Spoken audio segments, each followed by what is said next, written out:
ఎలా ఉంది మీ ప్రభుత్వం రావాలి, బీజేపీ రావాలి, మూడోసారి కేంద్రంలో రావాలి, ఆంధ్రప్రదేశ్‌లో రావాలి అని కోరుకున్నారు. వచ్చింది.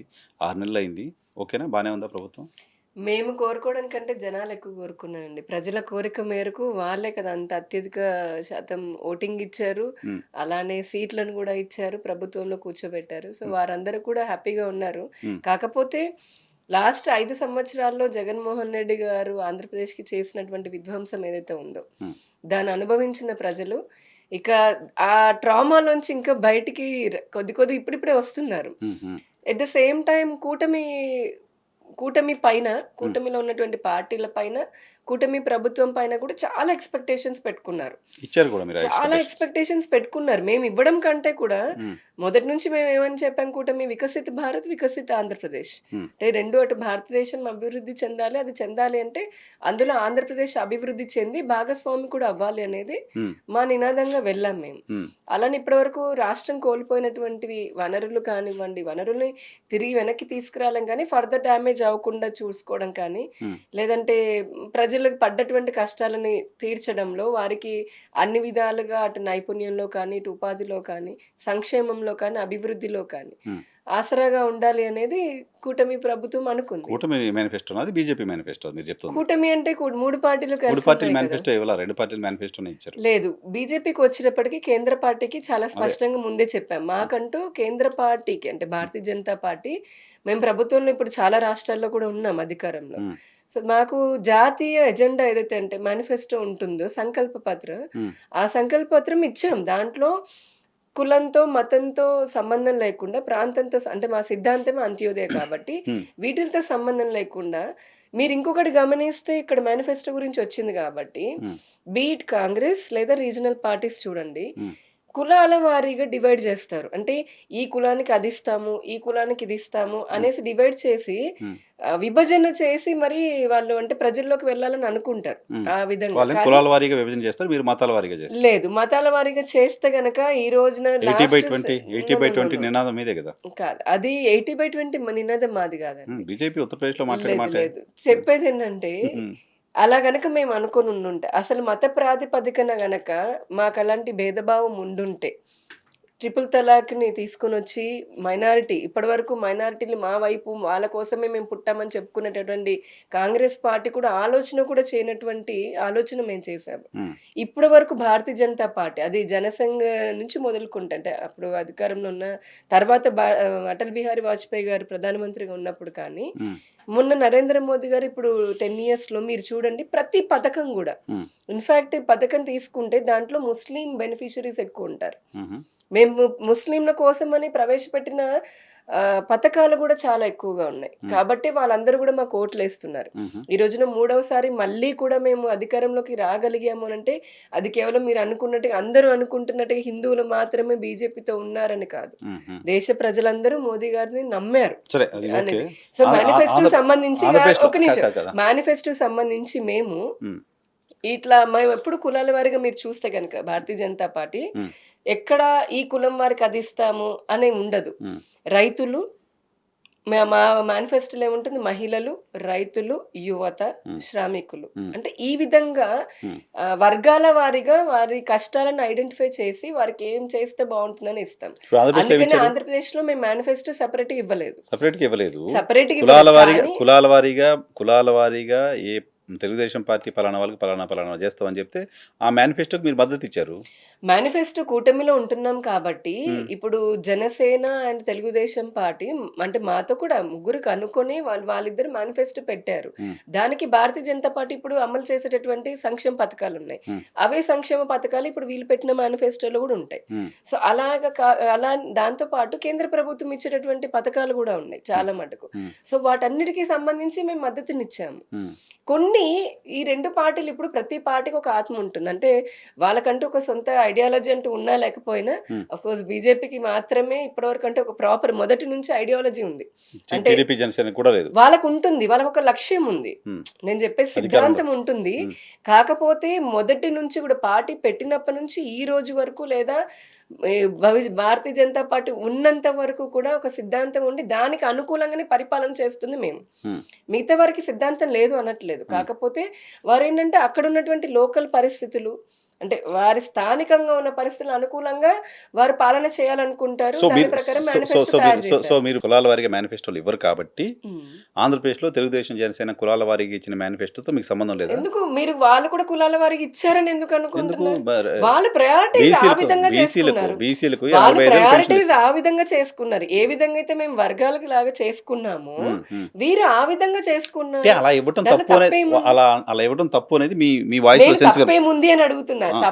మా పార్టీ ఇవ్వదు. హ్మ్. మా పార్టీ ఈ విధంగా ఒక ఆలోచన చేస్తుంది. హ్మ్. ఇప్పుడు మీకు వంకాయ కూర అంటే ఇష్టం ఉంటే నాకు అది ఇష్టం ఉండాలని లేదుగా. అంత హ్మ్. మాత్రాన వంకాయ కూర తింటున్నది మీరు తప్పవ్వలేరు. హ్మ్. తినని దాన్ని నేను తప్పవ్వలేను. హ్మ్. హ్మ్. అలానే హ్మ్. మా పార్టీ ఇట్లాంటివి కాకుండా మా పారామీటర్స్ వేరు. హ్మ్. మా పారామీటర్స్ ఏంటి? వేరు వేరు మహిళలు పారామీటర్స్. ఇలా 4 పిల్లర్స్ ఓకే. అనుకున్నాము. మీ సో, వే మీ వేరు మీ అలానే వేరు వేరు టీడీపీ, జనసేన పారామీటర్స్ వాళ్ళకి అయినా వేరే వేరే పారామీటర్స్ అయినా ఆంధ్రప్రదేశ్ ప్రజలకు మాత్రం మీరు చేస్తా అని చెప్పింది చేయాలిగా? చేస్తున్నాం గదా! ఎక్కడ సూపర్ 6 సంబంధించిన హామీలు ఏమి అమలయ్యాయి? ఎందుకు జరగలేదండి? పెన్షన్‌లు తప్ప ఇప్ ఏంది మీరు చేసింది అక్కడ? పెన్షన్ ఇచ్చాము. హ్మ్. గ్యాస్ రావట్లేదా? ఫ్రీ గ్యాస్ సంవత్సరం అనుకున్నట్టు ఒక సిలిండరా? సిలిండర్లు రావట్లేదా? ఒక సిలిండరా? డీఎస్ ఏంటి ఒక్క సిలిండర్? రీయింబర్స్ అది. రీఎంబర్స్ ఏంటండి? ఆ! ఇప్పుడు మేమసలు పార్టీ ప్రభుత్వంలోకి వచ్చి ఎన్ని రోజులైంది? 6 మంత్స్, 7 మంత్స్ అవుతుంది. 7 మంత్సే కదా అయ్యింది.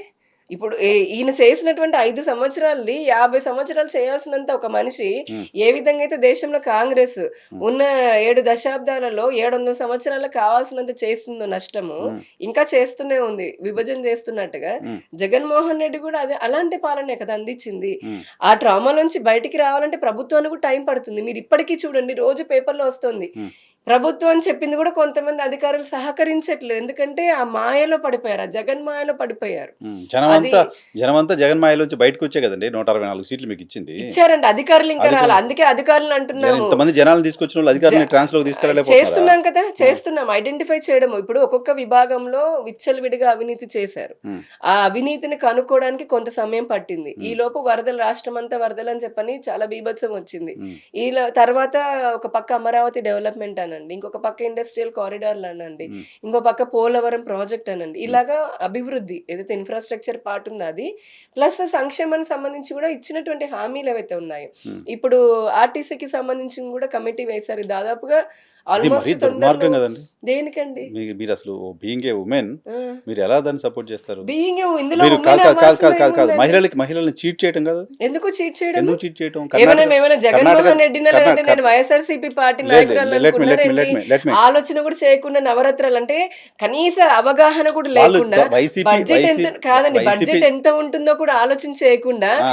ఏమీ లేకుండా ఈ అలవిగాని మాటలన్నీ ఈ హామీలిచ్చి మాటలన్నీ ఈ మా ఈ ఈ ఒక్క మాటలన్నీ రత్నాన్ని కూడా మీరు ఫుల్‌ఫిల్ మాట్లాడు చేయకుండా మీరు మాట్లాడుతున్న మాటలన్నీ మహిళా ద్రోహం, మద్యపాన నిషేధం, మీరు మాట్లాడుతున్న మాటలన్నీ మీ మహిళల ప్రభుత్వానికి కాదు అన్వయించుకున్నట్టు కాదు. ఉన్నాయి. నేను మహిళల నన్నొక మాట పుస్తలు చెప్పనియండి. తెంపినటువంటి పార్టీ నుంచి మేమేం లేము. మ నేను నన్నొక మాట. అందుకనే మహిళల పక్షపాతిని కాబట్టి చెప్తున్నా. మేము క్వెషన్ తీసుకోండి.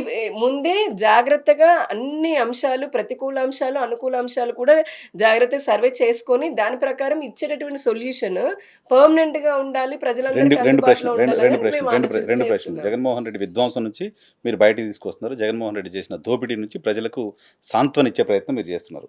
జగన్మోహన్ రెడ్డి 17,000 కోట్ల రూపాయలు విద్యుత్ భారం మోపడానికి నిర్ణయం తీసుకున్నాడు. ఈఆర్‌సీ అనుమతిచ్చింది. అవును. కాబట్టి మేమిప్పుడు అమలు చేస్తున్నాం అని చెప్తున్నారు. హ్మ్. మీరు సాంత్వన ఇచ్చిందేముంది? మీరు సాంత్వన ఇవ్వాలి కదా! ఆ 17,000 కోట్లు భారం పడకుండా చూడాలి కదా! ఆయన కేవలం 17,000 కోట్లు కాదు. పాయింట్ నంబర్ 1 1,00,000 పైన సెకండ్ మొత్తంగా చూస్తే ఆ ఒక్క సెక్టార్‌లో 1,00,000 సెకండ్ కోట్లకు అది పైగా వేరు. జరిగిందండి. అగ్రీమెంట్స్ ఆహా! అన్నట్టు ఇవి ఛార్జీలు. మొత్తం కూడా చూస్తే అదే చెప్తున్నా. ఒక్కొక్క విభాగం చూస్తే వేలు కాదు, లక్షలు కూడా కాదు. 1,00,000 మీరు కోట్లలో భారం ప్రజల మీద అయిపోయింది. పడకుండా మీరేం ఎందుకు చేస్తున్నారంటున్నా? మొన్ననే చెప్పారు కదా! ప్రజల పైన మంత్రి చెప్పారు కదండీ! ఏమని? కన్సర్న్ మంత్రి ప్రజల పైన పెరిగాయి. ఈ నెల బిల్స్ వచ్చాయి పెరిగినాయి. అవును. దాన్ని సరి చేసుకోవాలి కదండీ! ఏంటి అదే సార్? చెప్తున్నాను కదా! హ్మ్. ఆ సరి చేసుకునే క్రమంలో కొన్ని రోజులు బాలారిష్టాలుంటాయి. తీసేస్తారా? తర్వాత కొన్ని తగ్గిస్తారా? పురిటి నొప్పులు కొంచెం పడాలి గానీ, తర్వాత తగ్గిస్తారా కరెంట్ ఛార్జీలు? తర్వాత ఒక ప్రజలందరికీ ఆమోదయోగ్యమైనటువంటి నిర్ణయమే తీసుకుంటామని ప్రభుత్వం చెప్పింది ఇప్పుడు కదా! ఇది ఆమోదయోగ్యమైన నిర్ణయం కాదు. మీరు ఛార్జీలు తగ్గిస్తామని చెప్పారు. ఇప్పుడు పెంచారు. ఎందుకు పెంచారంటే జగన్మోహన్ రెడ్డి చేశాడంటున్నారు. చేసిందే. ఆ తర్వాత ఒక అంటే స్టేబుల్ అయిన తర్వాత సాధ్యాసాధ్యాలు చూసుకొని ఖచ్చితంగా హామీ ఇచ్చేటప్పుడు కదా సాధ్యాసాధ్యాలు ప్రజలకి చూసుకోవాలి. ఎటువంటి ఇబ్బంది కలగకుండా ఉండేటట్టుగానే మా ప్రభుత్వం హామీలు చూసుకుంటుంది. 14 సంవత్సరాలు ముఖ్యమంత్రి చేసిన చంద్రబాబు నాయుడు గారికి సాధ్యాలు చూసుకోవడానికి అధికారంలోకి వచ్చిన తర్వాత 6 నెలలు డబ్బు పడుతుందా? ఉండాలి కదండి. డబ్బు అదే లేనప్పుడు చెప్తున్నాం. హామీలు ఎందుకు ఇచ్చారు? ఇప్పుడు హామీలు ఇచ్చామంటే మరి ఆ మాత్రం లేకపోతే రాష్ట్రం ఏమైపోవాలని? ఏమైపోదు? ఇంకా కూడా ఇతనే వస్తే మీకు గెలవడం ఇంకేమైపోవాలని? కోసం ఇచ్చారు హామీలు, అమలు చేయడం కోసం కదా? అమలు చేస్తూనే ఉన్నాము. అమలు చేస్తున్నాం కరెంట్ కాబట్టి విషయంలో ప్రజలు కరెంట్ సంతృప్తిగా విషయంలో ఉన్నారు. కరెంట్ మీరు ఈ విషయంలో రోజున కాదు కరెంట్ పెరిగిందని ప్రజలు సంతృప్తి. కరెంట్ అంటే చెప్తున్నాను కదండి, అదే అవుతుంది. వెంటనే సరి చేసుకుంటున్నారు. తర్వాత నువ్వు నుంచి సరి కూడా చేసుకోవడం కరెంట్ కాదు, అది పెంచుతామని కరెంటు ఉంటుందా? ఛార్జీలు పెంచకపోగా ఉన్న అప్పులు తగ్గించకపోగా ఎవరు కడతారు మరి? పెంచారు. అప్పులు ఎవరు కడతారు జనమే మరి? కట్టాలి, ఆ? జనమే కట్టాలి. ఇప్పటి వరకు జనం కట్టడం కాదు, ఉమ్, అప్పులు ఉన్నాయి, ఉమ్, దాన్ని సరి చేసుకుంటున్నారు. ఉమ్. కానీ ఎట్ ద సేమ్ టైం భవిష్యత్తులో అంటే నియర్ ఫ్యూచర్ లోనే వెంటనే ప్రజలపైన భారం మోపమని కూడా చెప్తున్నారు నియర్ కదా. ఫ్యూచర్ లో మీరు మోపుతున్నారు. మీకు కావాల్సిన కన్వీనియంట్ గా అదే ఒక్కటి తీసుకుని ఇదెందుకు నేను వదిలేస్తున్నారు? ఇంకా ఉన్నాయి అడుగుతున్నా. ఆహా, కాదు నేను అనేది ప్రజలపైన భారం మోపము అని చెప్పారా లేదా ప్రజలపైన ప్రభుత్వం? తగ్గించిన భారం ఏంటి 6 నెలల్లో? ఏం తగ్గించిందేంటి? ఏం భారం తగ్గించారు 6 నెలల్లో ప్రజలు? భారం తగ్గించడం కాదు, ముందు ఇప్పుడు చాలా ట్యాక్సెస్, మున్సిపాలిటీ చెత్త ట్యాక్స్లని అడ్డమైన లేదు. చెత్త వేసిన ఏం వాళ్ళని లేదు, మళ్ళీ తగ్గించారు. నడుస్తానే చాలా లేదు చాలా తగ్గించారు. ఉమ్.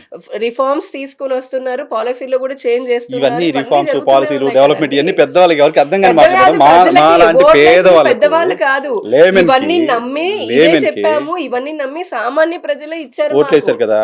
ఎన్ని ఇచ్చారు? సామాన్య ప్రజలు 164 ఇచ్చారు. ఎగ్జాక్ట్లీ సామాన్య కాబట్టి ప్రజలు ఏం చెప్పారు? సామాన్య ప్రజలే మేము ఇచ్చారు కరెంటు అది. ఛార్జీలు పెంచాం, ఉమ్. అవసరమైతే 20-25% తగ్గిస్తాం అని చెప్పింది చంద్రబాబు నాయుడు గారు. 6 నెలలు తిరగకముందే తగ్గిస్తాం చూడండి. మీరు నెక్స్ట్ పాడ్కాస్ట్ నాతో చేసేటప్పటికి ఆ. మీరే అంటారు, చెప్పారు కదా తగ్గించేశారు మీ ప్రభుత్వం అని. నోట్ చేసి పెడుతున్నా, రికార్డ్ Yes, చేసి note పెడుతున్నా. రైట్, చేసుకోండి, ఓకే. note చేసుకోండి. మహిళలకు సంబంధించిన టాపిక్ ఎందుకన్నానంటే, కర్ణాటకలో ఉచిత బస్సు మహిళలకు ఇస్తానని హామీ ఇచ్చి కాంగ్రెస్ పార్టీ అధికారంలోకి వచ్చింది. దాన్ని అప్పుడు భారతీయ జనతా పార్టీ కర్ణాటకలో వ్యతిరేకించింది. ఇన్ఫాక్ట్ నాకు గుర్తుంది, మోదీ గారు ఈ ఫ్రీ బస్సులు ఇచ్చుకుంటూ పోతే మెట్రోపాలిటన్ టౌన్స్ కి అవును. మెట్రోలు ఇవ్వలేము, హైదరాబాద్ లో కూడా అదే ఎందుకు మెట్రో ప్రాజెక్ట్ వాళ్ళే చెప్పారు కదా, మాకు ఇవ్వలేము అని 1000 చెప్పారు. కోట్లు మేము నష్టం వస్తుంది, నష్టం వెనక్కి వస్తుంది. వెళ్ళిపోతామని. హైదరాబాద్ లో కూడా, తెలంగాణలో కూడా కాంగ్రెస్ చెప్పారు. చేసినప్పుడు చెప్పారు. వేలాది లక్షలాది మంది ఆటో డ్రైవర్లు కూడా మాకేమీ రావట్లేదు, 40 రూపాయలు కూడా రావట్లేదు అని కూడా చెప్పారు కదా. చెప్పారు. సో ఇక్కడ ఏంటంటే భారతీయ జనతా పార్టీ నా క్వశ్చన్ తీసుకున్నా చెప్పారు. మోదీ గారు ఫ్రీ బస్కి వ్యతిరేకం అని చెప్పారు. కానీ కర్ణాటకలో కాంగ్రెస్ అధికారంలోకి వచ్చింది హామీ ఇచ్చి, తెలంగాణలో కాంగ్రెస్ అధికారంలోకి వచ్చింది. సో మనకు కూడా బాగుంటుందని టీడీపీ హామీ ఇచ్చింది. హామీ ఇచ్చి 6 నెలలైంది, అమలు చేయలేదు. ఎందుకు చేయలేదంటే, ఇప్పుడు నిన్న ఒక సభా కమిటీ ఇదేంటి ఉపసంఘం వేశారు, మంత్రివర్గ ఉపసంఘం. ఆ ఉపసంఘం ఎప్పుడో తేల్చి నిర్ణయం తీసుకున్న తర్వాత ఇస్తారంట. మోసం చేయటం కదా అది. ఎందుకంటున్నారంటే తెలంగాణలో అధికారంలోకి వచ్చిన వెరీ నెక్స్ట్ డే తెలంగాణలో కాంగ్రెస్ సర్కార్ అమలు చేసింది. రేవంత్ రెడ్డి అంతకుముందు ముఖ్యమంత్రి కాదు కదా, మంత్రిగా కూడా పనిచేయాల, అనుభవం లేదు ఆయనకి. కర్ణాటకలో కాంగ్రెస్ సర్కార్ అధికారంలోకి వచ్చిన వెరీ నెక్స్ట్ డే అమలు చేసింది. ఇక్కడ 6 నెలలు గడిచిపోయిన తర్వాత కమిటీ కలుగుతున్నటువంటి నష్టాలు కూడా మరి అక్కడ ఆ రాష్ట్రాలు, ఈ రాష్ట్రం తెలంగాణలో అయినా కర్ణాటకలో అయినా దీని వల్ల బాధపడుతున్న వాళ్ళ బాధలు కూడా మీకు కనిపించట్లేదా? అటువంటి బాధ కూడా కనిపించాలి, కనిపించాయి. కాబట్టి అటువంటి బాధ కూడా కాకుండా, రాష్ట్రం ఆల్రెడీ ఆర్థికంగా చితికిపోయింది కాబట్టి మరింత భారం ఎక్కువ కాకుండా ప్రజలకు ఇచ్చినటువంటి హామీని ఏ విధంగా అంటే రెండు కూడా విన్ విన్ సిచ్యువేషన్ ఎలా అమలు చేయడానికని కొంత సమయం తీసుకున్నారు. అతి త్వరలోనే ఆ ఉపసంఘం వాళ్ళు కూడా ఒక రిపోర్ట్తో వస్తారు, ఒక సొల్యూషన్ తోటే వస్తారు. ఇచ్చిన హామీ ఇప్పుడు ఒకటండి, చాలా స్పష్టంగా కాదు ఒకటి మనం బేసిక్ గా ఆలోచన చేసుకునేది మీరు నేనని కాదు. ఇచ్చిన హామీ ఇచ్చాము, ప్రభుత్వము తీర్చామనుకోండి, నెక్స్ట్ టైం ఓట్లు వేస్తారు. తీర్చలేదనుకోండి, అదే ప్రజలు ఓట్లు వేయరు కదా. కాబట్టి ఆ భయం మాకు ఉంటుంది కదా. నెక్స్ట్ టైం రాజకీయాల కోసమని కాదు మేడం, నెక్స్ట్ టైం ఓట్లు వేసేది నెక్స్ట్ మళ్ళీ పవర్ ఇవ్వడం కోసం. ఈ 5 సంవత్సరాలు అయితే మీరు చీట్ చేసినట్టే కదా. చీట్ అసలు ఇంకా అవ్వనే అవ్వలేదు. మీరేదో బిడ్డ పుట్టగానే ఆవకాయ అన్నం తినాలన్నట్టుగా మాట్లాడుతున్నారు. తెలంగాణలో తినండి, పుట్టిన తెల్లారి తెలంగాణకి వాళ్ళకి తెలంగాణ ఎలా పోలిస్తామండి? ఉన్న రీసోర్సెస్ అంతా ఒక హైదరాబాద్ నుంచి తెలంగాణకి సరిపోయేంత వస్తుంది. మరి ఆంధ్రప్రదేశ్ చెప్పాల్సింది కాదు. ఇప్పుడు ఆంధ్రప్రదేశ్ కి మాకు ఇంకా అటువంటిది లేదు కదా. పోనీ క్యాపిటల్ ద్వారా అట్లా డెవలప్ చేసుకుని అక్కడి నుంచే వస్తుందంటే అది కాదు. ఆ రిసోర్స్ కూడా ఉండాలి, ఫైనాన్షియల్ రిసోర్స్ ఉండాలి. అది హైదరాబాద్ కి ముందుగానే ఉన్నది కాబట్టి ఎలాగైనా వాళ్ళు ఆడుతున్నారు. అయినప్పటికీ మళ్ళీ బొక్కబోర్లా పడుతున్నారు, ప్రజలు మోసం చేస్తూనే ఉన్నారు. తెలంగాణ నన్ను చెప్పమంటారా, కాంగ్రెస్ ఎన్ని హామీలు ఇచ్చి ఎన్ని మోసం చేసిందో? అందుకనే కాకుండా 5 సంవత్సరాల పాలనలో చాలా ఇబ్బందులు పెట్టిపోయాడు. అన్ని ఒకటొకటి ప్రక్షాళన చేసుకుంటూ ఇచ్చిన హామీలు కూడా నెరవేర్చే దిశలోనే ఉన్నాము. కంగారేమీ లేదు. ప్రజలకు ఇచ్చిన ప్రతి హామీ కూడా మా ప్రభుత్వం నెరవేరుస్తుంది. మాకేం కంగారు లేదు. సరే, మీ పార్టీ విషయాలు మాట్లాడదాం.